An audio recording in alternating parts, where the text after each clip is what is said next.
श्रीपाद श्री वल्लभ चरित्रामृत अध्याय 27. श्रीपादराजम शरणम प्रपद्ये. पंचदेव पहाड प्रांतात विरूपाक्षाची भेट. श्री धर्मगुप्त आणि मी कृष्णेच्या अलीकडील तीरावर पोहोचलो. ती माध्यान्हीची वेळ होती. त्या दिवशी गुरुवार होता. गुरुवारी श्रीपाद प्रभू विविध स्थळी एकाच वेळी भिक्षा स्वीकारीत असा हा परमपवित्र गुरुवार व त्याची माध्यान्ह वेळ होती. पंचदेव पहाड या स्थळी एक गवताची कुटी बांधावी असा श्रीपाद प्रभूंचा आग्रह होता. ही कुटी एका दिवसातच बांधा असे सुद्धा ते म्हणाले होते. परंतु पंचदेव पहाडाचा तो परिसर आमच्या परिचयाचा नव्हता.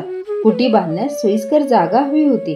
बांधकामाचे साहित्य, गवत, काठ्या, दोऱ्या, पाणी इत्यादी काहीच वस्तू आमच्याकडे नव्हत्या. कुटी बांधण्यास हवे असलेले कारागीर सुद्धा तेथे नव्हते. पंचदेव पहाड स्थानाचे महत्व, कोठे जावे याचा निश्चित विचार मनात नव्हता. या परिसरात आम्ही वाटसरूप्रमाणे इकडे तिकडे फिरत होतो. फिरत आम्ही एका शेतकऱ्याच्या शेतात गेलो. तेथे तो आपल्या जनावरांसाठी गोशालेचे निर्माण करीत होता. शेतात एका स्वच्छ जागी एक उंच ओटा बांधला होता आणि त्यावर शेताच्या मालकासाठी एक गादी बसण्याकरता घालून ठेवली होती. त्या गादीवर बसलेल्या मालकाने आम्हास बोलावून आमचे स्वागत केले आणि आम्हास भोजन दिले. आम्ही भुकेलेलेच होतो. शूद्राच्या घरचे भोजन करावे का नाही ही शंका आमच्या मनात क्षणभर डोकावून गेली. तेव्हा त्या शेताचा मालक चिडून म्हणाला, आमची जनावरे चोरून नेऊन दुसऱ्या प्रांतात विकणाऱ्या तुम्हाला शूद्राचे भोजन घ्यावे का नाही अशी विचित्र शंका आली का?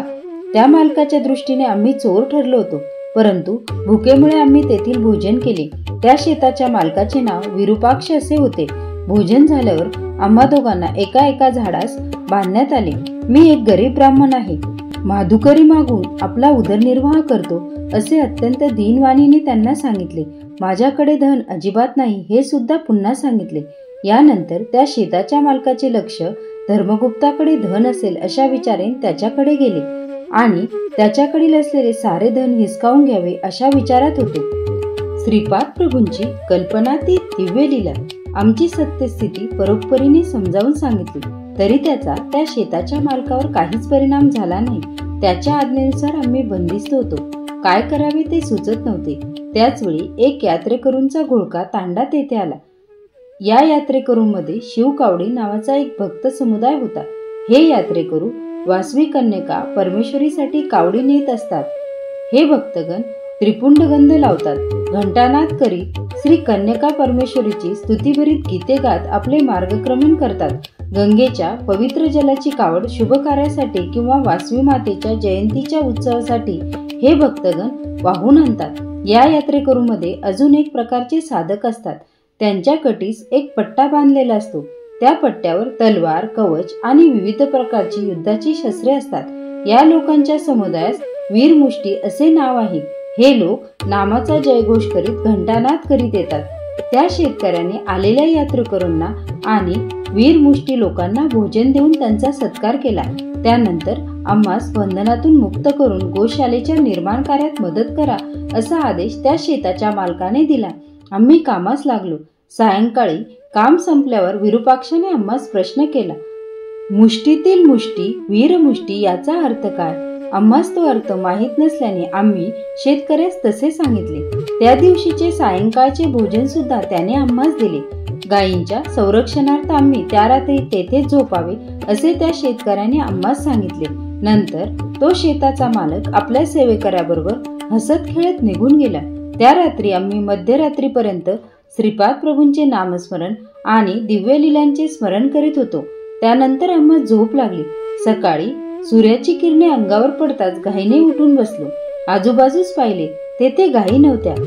आजूबाजूचे शेतकरी येऊन विचारू लागले की ती जागा त्यांनी किती किमतीस विकत घेतली.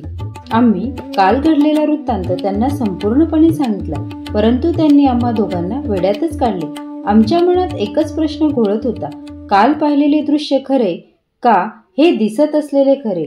अशा संभ्रमित अवस्थेत असताना एक अपरिचित गृहस्थ आला. त्याने आम्हास विचारले, श्री वासवी कन्यका देवीचा जन्म वैशाख शुद्ध दशमीच्या दिवशी झाला की सप्तमीच्या दिवशी झाला? या प्रश्नास उत्तर देताना श्री धर्मगुप्त म्हणाले, श्री वासवी मातेचा जन्म वैशाख शुद्ध दशमीच्या दिवशी मध्यान्ह समय झाला. त्या दिवशी शुक्रवार होता. हे उत्तर ऐकून तो अपरिचित गृहस्थ म्हणाला, तुम्ही दोघे वेडे आहात.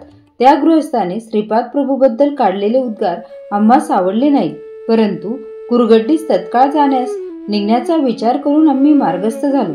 आमच्या दोघांकडे नावाड्यास देण्यास पैसे नव्हते. ही गोष्ट आम्ही नावाड्यास नावेत चढण्यापूर्वीच सांगितली.